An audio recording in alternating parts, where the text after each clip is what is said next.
संदीप ने अपनी माँ के कहने पर गांव में शादी कर ली थी। लड़की का नाम था सुनीता।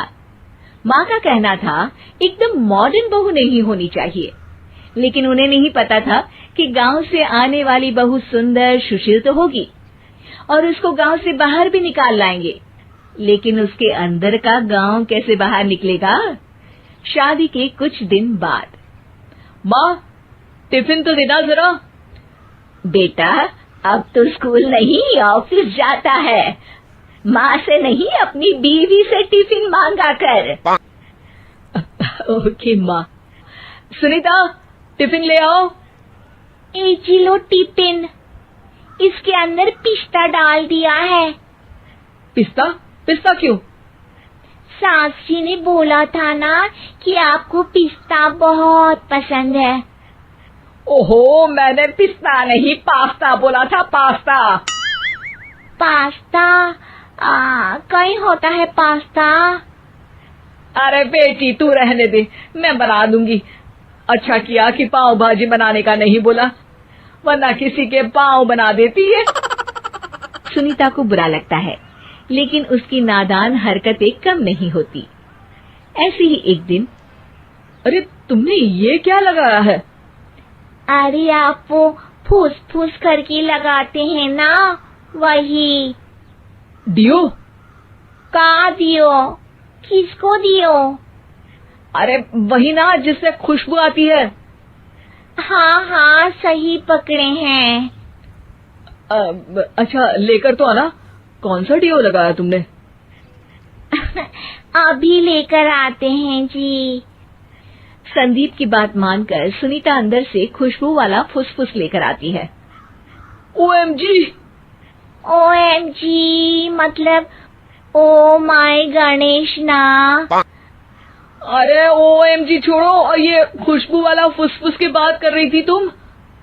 हाँ इसी की, फिर से सही पकड़े हैं। अरे देवी, लेकिन आप सही नहीं पकड़े हैं, ये डियो नहीं है। डियो नहीं है तो क्या लियो है? अरे ये रूम फ्रेशनर है, जिसको कमरे में छिड़कते हैं, खुद पर नहीं। कोई बात नहीं, माँ कहती थी आत्मा किराएदार है, शरीर एक किराए का कर्म। हम शरीर पे ये डाल लिए तो क्या फर्क पड़ जाएगा। अरे बहू, ओ बहू, मेरे लिए फल तो ले आ, फिर मैं बाजार जाऊंगी। सुनीता अपनी सास के लिए फल लेकर आती है। अरे बेटा, पपीता, तरबूज और सेब फल ऐसे कैसे खा लूं? काट कर तो ले आ। माँ जी, मेरे गांव में तो खेत से उठा के सीधा खा लेते हैं। अरे ये तेरा गांव नहीं है ना। अरे संदीप, तू ही कुछ समझा देना इसको बेटा। मैं कैसे समझाऊं माँ, ये तो माइक्रोवेव को भी भट्टी बोलती है। कल मैंने बोला हाय कैसी हो, तो बोलती है किसी को हाय नहीं लगानी चाहिए। अरे सुनीता, तेरा क्या होगा?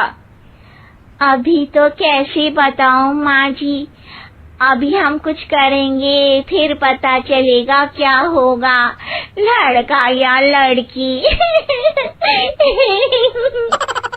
हे भगवान, कहाँ से आ गई है? रामपुर से जी, आप ही तो लेकर आए थे मुझे। अरे मुझे माफ कर दो। पहले कोई गलती तो करिए जी, आपकी तो सारी गलती माफ कर देंगे हम। हाँ अरे बहू, मेरी बात सुन। फल यानी कि फ्रूट जब भी लाए ना तो काट कर लाना, ठीक है? जी ठीक है माँ जी, फल यानी फ्रूट यानी काट के लाऊंगी। सुनीता रोज ही कोई ऐसी हरकत कर देती जिसकी वजह से उसे घर में दो बातें सुननी पड़ती। एक दिन, माँ, मेरे बॉस घर पर आने वाले हैं शाम को। उनका बर्थडे है, फैमिली साथ नहीं रहती उनके, तो यही पार्टी कर लेंगे। उनको अच्छा लगा तो शायद मेरा प्रमोशन भी हो जाएगा। मैं ना फ्रूट केक लाकर फ्रिज में रख दूंगी और तेरे साथ आज खाना मैं बनाऊंगी, ताकि जब साहब आए तो खाने में कोई गड़बड़ ना हो। शाम को जब सारी तैयारियां हो जाती है, संदीप के साथ बड़े साहब भी घर आते हैं। फ्रूट केक तो ले आना बहू, फिर खाना खाएंगे। अरे इस सब की क्या जरूरत थी, आपने बुलाया वही काफी है। सर, आपका परिवार शहर में नहीं है तो हम ही आपके परिवार जैसे हैं सर। इतने में ही सुनीता फ्रूट केक लेकर आती है और बड़े साहब की टेबल पर रख देती है, और जैसे ही केक के ऊपर का बॉक्स हटाती है, ओह, ये क्या है?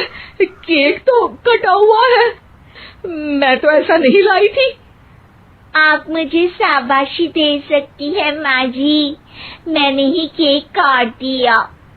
आपने कहा था ना, फल यानी फ्रूट यानी हमेशा काट के लाना, तो फ्रूट केक भी तो फ्रूट ही है ना, तो मैंने पहले ही काट लिया। हूँ ना मैं समझदार। अरे बहू, ये क्या किया? केक हमेशा वही काटता है जिसका जन्मदिन होता है। तुझे एक बात भी समझ नहीं आती, एक नंबर की बेवकूफ है। पूरा माहौल बिगड़ चुका था। संदीप को लगने लगा था कि साहब उसे प्रमोशन तो दूर की बात है, कहीं डिमोशन ना दे दे, लेकिन साहब बीच में ही बोल पड़ते हैं।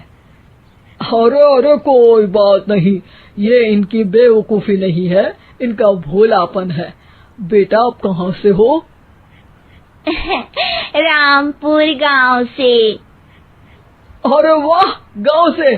फिर तो आपके गांव में ताजे फल और सब्जियां मिलते होंगे। हाँ, सही पकड़े हैं। हम तो काटते भी नहीं, सीधा खा लेते हैं। मैं ना एक बार तुम्हारे गांव घूमने जरूर चलूंगा। क्यों संदीप, ले चलोगे ना?